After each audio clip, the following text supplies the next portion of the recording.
tu veux que je commence? C'est quand tu veux. Moi, après, je peux couper. Donc. Ah, ok. Bon, alors c'est parti.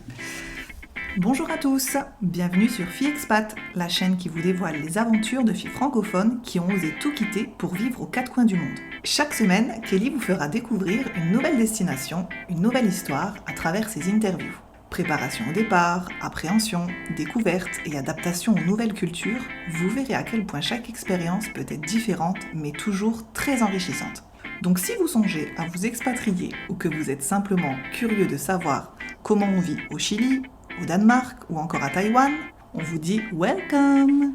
Le but de Kelly à travers ses podcasts est de partager avec vous le vécu, le ressenti des unes et des autres. Expatriée elle-même 9 ans entre les États-Unis et le Canada, passionnée de voyage et surtout grande épicurienne, et je sais de quoi je parle, elle adore partir à la rencontre de nouvelles personnes et échanger des points de vue. Allez, c'est parti, embarquement immédiat, bonne écoute!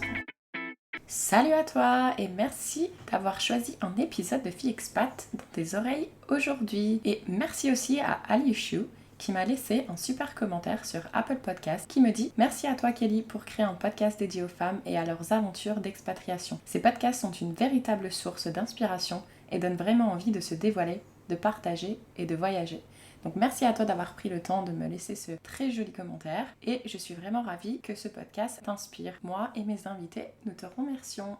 Donc aujourd'hui, comme vous l'avez remarqué, j'ai décidé de vous proposer un petit épisode bonus et je ne partirai pas à la découverte d'un témoignage d'une femme francophone. En effet, j'ai un ami, Flo, je parle de toi, qui m'a récemment posé une question et qui m'a dit « Écoute, j'aimerais bien qu'on se voit, qu'on s'assoie et qu'on parle un peu de tous ces programmes entre le service civique, VIE, VSI, VIA, il y en a tellement, j'aimerais bien en apprendre un petit peu plus. » Du coup, il m'a inspirée et je me suis dit que j'allais faire ce petit épisode. Je me dis qu'il ne doit pas être le seul à être perdu dans cette masse de programmes disponibles pour partir et s'expatrier dans un pays autre que le sien. Bon, comme vous le savez, moi je ne suis pas experte non plus dans tous ces programmes. Je m'inspire surtout de ce que je trouve sur le net, mais aussi des témoignages de femmes avec qui j'ai eu la chance de discuter. Donc, sachez quand même que tous les sites auxquels je fais référence, vous les retrouverez dans la description du podcast. Et pour en citer quelques-uns, donc d'abord le site du gouvernement français, mais on a aussi le site de France Volontaire. Je me suis aussi beaucoup inspirée de lepetitjournal.com ainsi que devenirbilingue.com.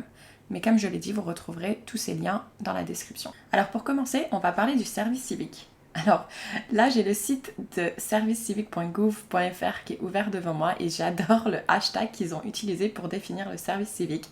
Donc ils ont marqué hashtag le pouvoir d'être utile. Donc en gros, ils disent si tu as envie de te rendre utile, eh ben deviens volontaire au service civique. Donc franchement j'adore. Donc il y a écrit que le service civique ça s'adresse aux jeunes de 16 à 25 ans et ça peut aller jusqu'à 30 ans pour les jeunes en situation de handicap. Il est indemnisé 580 € par mois et il permet de s'engager sans condition de diplôme dans une mission d'intérêt général au sein d'une association, d'un établissement public ou d'une collectivité, en France ou à l'étranger et dans 9 domaines d'action. Donc pour les citer, il y a solidarité, environnement, sport, culture, éducation, santé, intervention d'urgence, mémoire et citoyenneté, et pour finir, aide humanitaire. Donc voilà, c'est quand même intéressant étant donné qu'il est indemnisé un petit peu plus que le RSA, et du coup, il nous permet de nous rendre utiles. Si je vais voir les missions par exemple qu'ils proposent, alors sur leur site, on peut lancer une recherche. Il y a un onglet où on peut sélectionner est-ce que je vais aller partout, est-ce que je vais rester en France ou aller à l'étranger. Niveau domaine d'action, donc on peut choisir les domaines que je vous ai cités il y a quelques secondes. On peut aussi sélectionner des villes si on a des villes précises, des dates, à partir de quelle date on est disponible, la durée, donc ça commence à partir de 6 mois et ça peut aller jusqu'à 12 mois. On a aussi durée hebdomadaire, donc on peut choisir un temps partiel ou un temps plein. Donc ça c'est quand même pas mal. Et on peut aussi filtrer avec un titre de la mission ou nom de l'organisme. Bon. Donc là j'ai lancé une petite recherche aléatoire, j'ai marqué partout, j'ai marqué pour une durée de 6 mois à partir du 1er juillet. Et ensuite on clique rechercher et là il y a énormément de missions. Il y a exactement 122 missions qui correspondent à ma recherche. Ils vous les classent en fonction de la date. Par contre, j'ai mis partout, donc non, je vais changer, je vais marquer à l'étranger parce que je n'ai pas envie de rester en France. Et donc, là, oups, il n'y a plus rien et il n'y a aucune mission. Donc, on va essayer de mettre 12 mois pour voir si ça agrandit. Et oui, donc si je mets 12 mois, maintenant je me retrouve avec 48 missions proposées. Donc je vais juste vous en citer quelques-uns pour vous donner un exemple, mais on a chargé d'études économiques en Polynésie française, on a accompagnement et suivi de jeunes en formation professionnelle en Inde, accompagner des enfants dans un jardin d'enfants en Allemagne, on a soutien de personnes en situation de handicap en Italie par exemple. Donc je vous cache pas que là, en ayant sélectionné une mission de 12 mois, il y a énormément de postes à promouvoir en Allemagne. Donc voilà, c'est au moment où je lance la recherche et on est en avril 2021. Donc ça, je pense que ça peut changer. Donc quelque chose à peut-être rafraîchir régulièrement. Là, par exemple, j'ai changé la date. J'ai mis à partir du mois de mai. Et du coup, je vois une offre que je ne voyais pas avant, qui se trouve en Équateur. Donc qui ne rêve pas d'aller en Équateur. Et c'est reforestation participative à partir d'espèces locales en Amazonie équatorienne et participation au développement du projet générateur de revenus. Tiens d'ailleurs Flo, je pense que celui-là il pourrait t'intéresser comme service civique. Donc voilà, vous voyez, il y a plein de choses intéressantes, il y en a pour tout le monde. Donc je vous invite vraiment à aller voir sur servicecivique.gouv.fr et de lancer des petites recherches et de voir à peu près s'il y a quelque chose qui peut éventuellement vous intéresser. Donc moi là je vous ai lu les titres, mais vous pouvez mettre détail et là ça vous dit vraiment beaucoup de choses. Activité, c'est vraiment détaillé, je ne vais pas vous le lire parce que ça va être, je risque de vous endormir, mais il y a vraiment une description très intéressante et il faut même mettre un lien pour plus d'informations, quand, dans quel domaine, quel organisme, le lieu de la mission, et on vous donne même des contacts et une adresse précise. Donc ça c'est quand même super bien parce que du coup à partir d'un nom, vous pouvez aller sur LinkedIn par exemple et contacter cette personne et essayer d'en savoir un petit peu plus, ou déjà commencer à dire hey coucou, moi ton truc il me plaît bien, comment ça va? Et si vous voulez en savoir plus sur le service civique, je vous invite à aller écouter l'épisode numéro 28 avec Clotilde qui est partie au Pérou en janvier 2020, donc juste avant que la pandémie démarre. Et vous verrez, elle donne plein de petits conseils, mais aussi qu'est-ce qui lui est arrivé parce que du coup, elle a dû changer d'association entre-temps. Donc voilà, je vous invite à aller écouter. C'est un épisode vraiment super intéressant et très enrichissant. Donc j'ai fait exprès de commencer par le service civique parce que celui-là, il est vraiment ouvert à tous. Alors là maintenant on va parler plus du VIE-VIA qui là du coup maintenant au niveau des conditions c'est un petit peu plus restreint. Donc en ce qui concerne le VIE, donc je le rappelle, VIE qui veut dire volontariat international en entreprise, il faut avoir certaines conditions. Donc déjà il faut avoir entre 18 et 28 ans à la date de l'inscription. Apparemment le départ en mission il doit s'effectuer au plus tard le jour du 29e anniversaire. Donc si tu as 29 ans et 3 jours, eh ben, c'est pas pour toi, tant pis, bienvenue au club, moi non plus c'est plus possible. Il faut être également ressortissant d'un pays de l'espace économique européen. Il faut être en règle avec les obligations de service national du pays dont on va être ressortissant. Donc par exemple en France, comme vous le savez, on doit tous faire la journée de défense et de citoyenneté. Donc si ça c'est fait, c'est bon. Il faut également jouir de droits civiques et justifier d'un casier judiciaire vierge. Et pour finir, la dernière condition, il faut être étudiant ou diplômé en recherche d'emploi. Pour le VIE, les missions, ils durent entre 6 et 24 mois. En général, apparemment, la durée moyenne, c'est de 17 mois. Donc là, je pense que c'est un petit peu plus long que le service civique. Et on reçoit une indemnité mensuelle. Donc là, l'indemnité est un petit peu plus élevée. Et d'ailleurs, vous pouvez aller sur le site internet et vous retrouvez le détail des indemnités parce qu'il varie en fonction du pays dans lequel vous allez effectuer ce volontariat international. Donc là j'ai cliqué justement sur ce tableau, donc quand on clique dessus on a une espèce de petit PDF avec vraiment une liste de tous les pays. Et donc là je vais en citer juste quelques-uns au hasard pour pour vous montrer, mais par exemple si je décide d'aller en Australie, l'indemnité fixe elle s'élève à 723,99 €. On peut avoir une indemnité supplémentaire qui s'élève, attention, à 1914 €. Et donc c'est-à-dire que le montant total est de 2638 €. Donc c'est pas rien quand même. Le Canada qui est beaucoup à la mode, donc là c'est un peu pareil. L'indemnité totale elle s'élève à 2100 €. Donc ça c'est vraiment pas négligeable non plus. Et pour donner un dernier exemple, si l'Inde par exemple vous attire un petit peu plus, là apparemment si vous allez à New Delhi ça peut monter jusqu'à 3200 €. Voilà. Je ne vais pas m'étendre plus sur le VIE parce que dans l'épisode numéro 16, nous avons Victoire qui est adorable et qui est partie s'expatrier 2 ans en Jordanie en faisant un VIE. Donc je vous invite à écouter son épisode parce que du coup, elle nous partage vraiment son expérience et les avantages et les inconvénients. Mais aussi nous avons l'épisode d'Alizée, épisode numéro 26, qui est elle-même recruteuse en Allemagne. Elle recrute une quinzaine de candidats par an de VIE.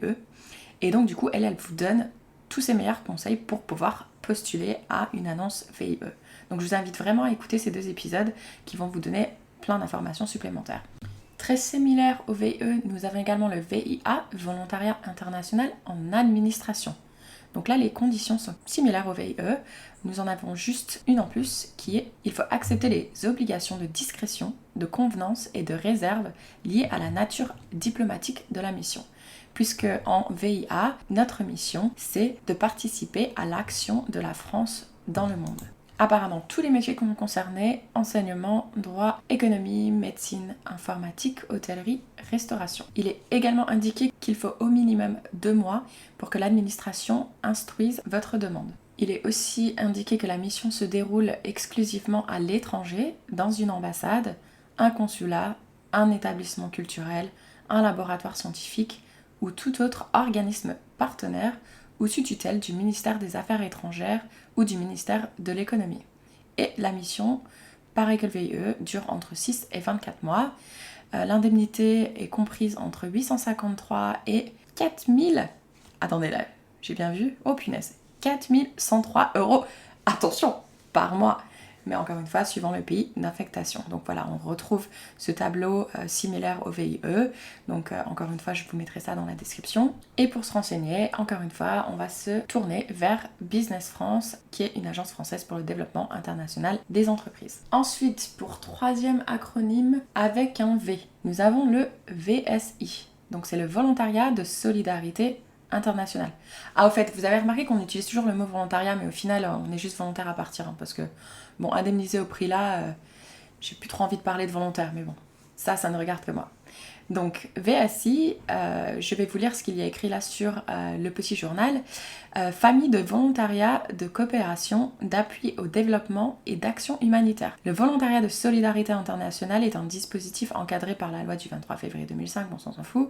Il a pour objet l'accomplissement d'une mission d'intérêt général à l'étranger dans les domaines de la coopération au développement et de l'action humanitaire. Ce qui est intéressant ici dans leur article, c'est qu'ils disent que les pays d'accueil de volontaires se situent principalement en Afrique subsaharienne, avec 45% des volontaires, l'Asie qui en accueille 30%, et le reste partant sur le continent américain et en Afrique du Nord. Donc peut-être que là, le VSI, ce qui est intéressant, c'est que du coup, il est plus centralisé sur des pays assez précis. Si ces pays vous attirent, donc voilà, je vous invite à vous renseigner au niveau du VSI. Et à qui il s'adresse? Alors, il s'adresse aux personnes majeures. Attention, information importante, il s'adresse aux célibataires ou en couple. Ça, je pense que c'est pas très important, mais bon. Il y a certaines organisations qui acceptent les couples que si les conjoints ont chacun une mission. Et ils n'ont pas de condition de nationalité et ils n'ont pas de limite d'âge. Ah, ça y est, enfin un programme d'expat que je peux faire. Donc voilà. Mais en pratique, il y a écrit que la majorité entre 18 et 40 ans, que 39% des volontaires ont plus de 30 ans et à répartition entre hommes et femmes est de 40-60%. Et cela, c'est des chiffres de 2016.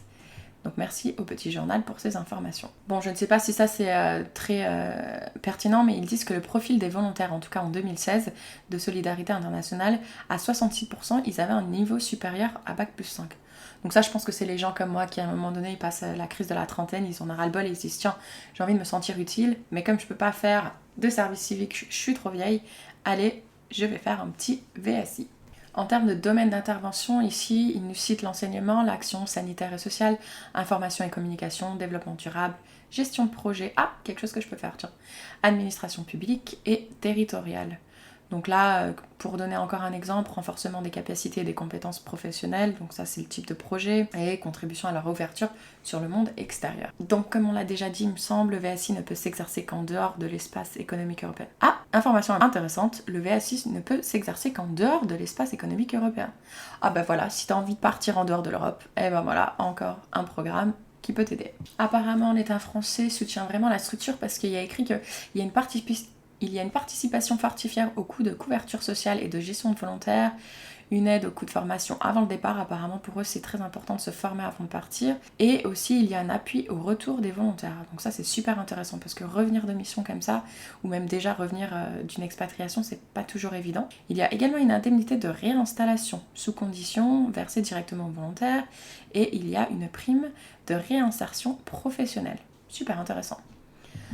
L'organisme agréé d'envoi garantit aux volontaires une indemnité mensuelle de 100 € minimum hors hébergement et nourriture, une protection sanitaire et sociale complète, donc ça c'est très important, une assurance vieillesse, ses frais de voyage aller-retour sur le lieu de la mission, une préparation avant le départ, on l'a déjà dit, et 2 jours minimum de congé par mois de mission effectuée sur le contrat à une durée égale ou supérieure à 6 mois. Sur devenirbilingue.com, il est aussi indiqué qu'une mission de VSI doit durer au moins 1 an et qu'elle est renouvelable pour une période totale de 6 ans, que toutes les indemnités sont exonérées de l'impôt sur le revenu et que le plafond maximum varie en fonction des pays, encore une fois. Et là, il nous donne quelques exemples, 3 800 € pour l'Angola, 1 300 pour le Bénin ou 2 500 pour le Liban. Donc apparemment, pour faire une demande de VSI, il faut s'adresser directement à l'association de son choix. Donc si vous allez sur servicepublic.fr, enfin non, vous avez juste à aller dans la description du podcast parce que je vais vous mettre le lien, il vous donne en fait une liste de toutes ces associations qui sont justement enregistrées pour pouvoir vous prendre en VSI. Donc après peut-être c'est à vous de voir directement chaque association, oui ça peut être du travail, mais c'est du travail de chercher une expérience d'expat et d'aller voir s'il y a une association qui vous botte ou un pays qui vous botte et puis essayer de voir s'il n'y a pas une mission qui pourrait vous intéresser. Alors comme le précise devenirbilingue.com, il faut surtout pas confondre VSI avec SVI. Donc apparemment le SVI c'est un service volontaire international et ça c'est pas un programme d'expatriation mais c'est une association à but non lucratif qui propose des projets de volontariat aux jeunes de 16 à 35 ans dans plus de 70 pays en Europe et dans le monde. Voilà, donc j'espère que j'ai été assez claire entre les différences entre VSI, VIE et VIA. Et là, je viens d'en apprendre encore un autre, le SVE, qui est le service volontaire européen. Donc voilà, donc celui-là, je pense qu'il est un petit peu clair, on sait que ça va se passer en Europe. Et c'est un projet d'intérêt général à l'étranger qui est réservé aux jeunes de 18 à 30 ans. Bon, j'ai 34 ans, mais bon, je suis jeune quand même, quoi. Je déteste quand ils mettent ça aux jeunes d'eux. Bon, bref. Et c'est une durée de 2 semaines à 12 mois. Et il est l'une des composantes du programme Erasmus+. D'ailleurs, Erasmus+, on en parle avec Bertie, qui est parti en Allemagne si ça t'intéresse. Et il est mis en place par la Commission européenne. Donc là, il est écrit que ce volontariat peut avoir lieu dans un pays de l'Union européenne, ça on le sait, ou dans un pays voisin, à partir du moment où il est reconnu par la Commission européenne, et il ne requiert aucune condition de diplôme ou de niveau de langue. Donc là, il est écrit que les missions sont variées, mais qu'elles concernent principalement l'aide à l'enfance et aux personnes âgées, l'animation socio-culturelle ou la protection du patrimoine et de l'environnement. Apparemment, ces missions sont proposées par des organismes à but non lucratif, des associations ou des collectivités. Au niveau des avantages, donc apparemment, il y a pas mal de subventions de l'Union européenne parce qu'ils disent que les participants n'ont aucun frais à engager. Alors, ils bénéficient d'une indemnité mensuelle entre 50 et 160 € selon le pays, qu'il y a une prise en charge de leurs frais de logement, de nourriture et de transport, en tout cas au minimum à 90%, et ils ont même droit à une protection sociale et à des cours de langue si nécessaire. Donc voilà, c'est quand même aussi un programme super intéressant. Pour voir qu'est-ce qu'on peut trouver comme SVE, apparemment il faut aller sur le portail européen de la jeunesse, où ils rassemblent leurs annonces. Donc là, je suis justement allée sur ce site ou d'annonces. Donc pareil que ce que je vous ai présenté tout à l'heure, on peut apparemment sélectionner le pays si on a un pays bien précis en tête. On a aussi un filtre pour activité, pour thème d'activité, par rapport à nos dates, si on a des dates précises.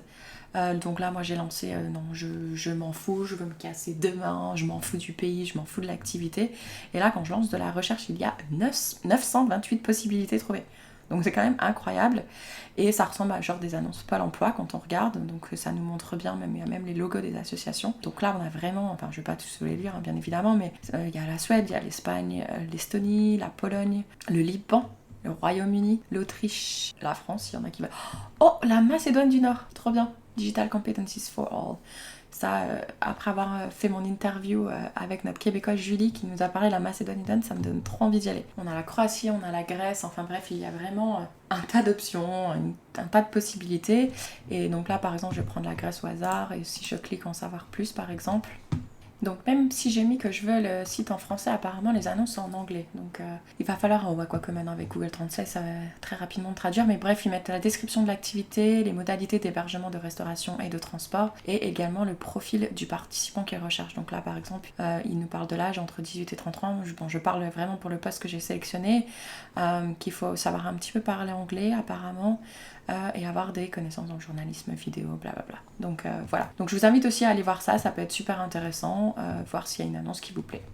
Tiens, un autre programme dont j'avais jamais entendu parler pour ceux qui veulent absolument partir en Allemagne, apparemment il y a un programme qui s'appelle le VFA, Volontariat franco-allemand, et comme le nom l'indique, c'est un partenariat entre les associations françaises et allemandes. Donc voilà, donc apparemment c'est pour effectuer une mission de service civique en Allemagne, il faut avoir entre 16 et 25 ans, aucune condition de diplôme n'est requise, un VFA dure en moyenne 8 mois.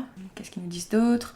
Qu'il y a une indemnisation mensuelle de 473 €, et apparemment il y a une prestation qui est versée par l'organisme d'accueil également pour l'alimentation, équipement, hébergement, blablabla. Donc ça c'est vraiment pour ceux, je pense, qui veulent absolument partir en Allemagne, c'est pas mal.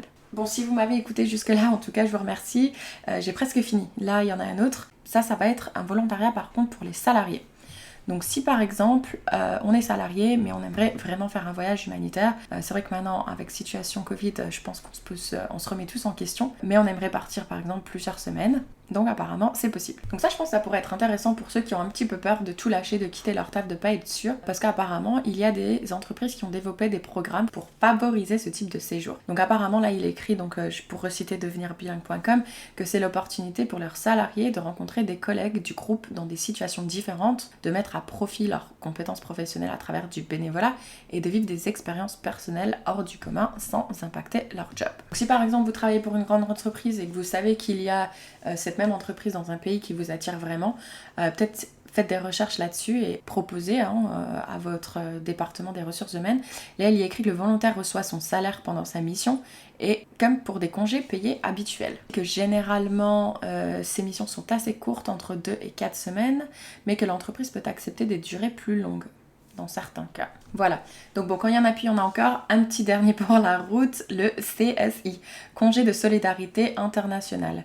Donc là, apparemment, c'est un dispositif qui est réglementé permettant à un salarié du secteur privé de participer à une mission d'entraide à l'étranger. Donc apparemment, la mission doit répondre à 2 conditions. Premièrement, elle doit se situer hors de la France. Bon, ça va, c'est pas trop compliqué. Et deuxième, elle doit relever d'une association humanitaire ou d'une organisation internationale dont la France est membre. Et donc apparemment, il y a un site internet et apparemment vous pouvez retrouver ça sur servicepublic.fr pour plus d'informations et la liste de ces associations de solidarité internationale. Apparemment le CSI permet de partir pour des missions éventuellement assez longues et les principales différences par rapport à un voyage effectué sur vos jours de congé. Donc là, il y est indiqué que pendant votre mission humanitaire, votre contrat de travail est suspendu et donc vous n'êtes pas rémunéré. Mais cette période est assimilée à une période de travail effectif pour la détermination de vos avantages liés à l'ancienneté et à l'avancement. Donc la durée du CSI ne sera pas imputée sur celle du congé annuel, sauf commun accord. Et à la fin du CSI ou à la suite de son interruption pour cas de force majeure, vous retrouverez votre emploi ou un emploi similaire assorti d'une rémunération au moins équivalente. Donc là, il y a écrit qu'il est noté que le CSI peut être refusé par l'employeur si l'absence peut causer un préjudice à la bonne marche de l'entreprise, bien évidemment. Et d'autre part, les règles différent selon que l'entreprise relève ou non d'une convention collective, d'un accord collectif, nanana. Ok. Et enfin, le CSI ne concerne pas les agents publics sauf s'ils sont en disponibilité, en détachement ou en congé spécial. Voilà. Je pense que ce sera tout pour cet épisode. Je pense qu'il y a déjà pas mal de programmes qu'on a revus en termes de possibilités d'expatriation si on souhaite faire du volontariat. Mais après, j'ai envie de dire, ça peut aussi nous mettre déjà un premier pied dans le pays, parce que je sais qu'il y en a qui veulent rechercher par exemple du travail dans un pays, mais ça peut être déjà mettre le premier pied quelque part, d'être en quelque sorte sécuritaire, parce que du coup on a de l'argent, on a quand même un soutien. Et ensuite voir si effectivement ce pays nous plaît, et une fois sur place, pourquoi pas se créer son réseau et chercher du travail. Voilà, bon vous avez plein de devoirs à faire maintenant. S'il y a quelque chose qui vous plaît, je vous invite à aller voir tous ces différents sites internet et de voir les différentes annonces. Cela étant dit, je vous souhaite une très bonne journée ou une très bonne soirée. N'hésitez pas à mettre un petit commentaire sur Apple Podcast si vous avez aimé cet épisode, ou de me suivre sur le compte Instagram de Fille Expat si vous souhaitez en savoir plus sur la suite de l'aventure du podcast Fille Expat. À très bientôt j'espère. Salut!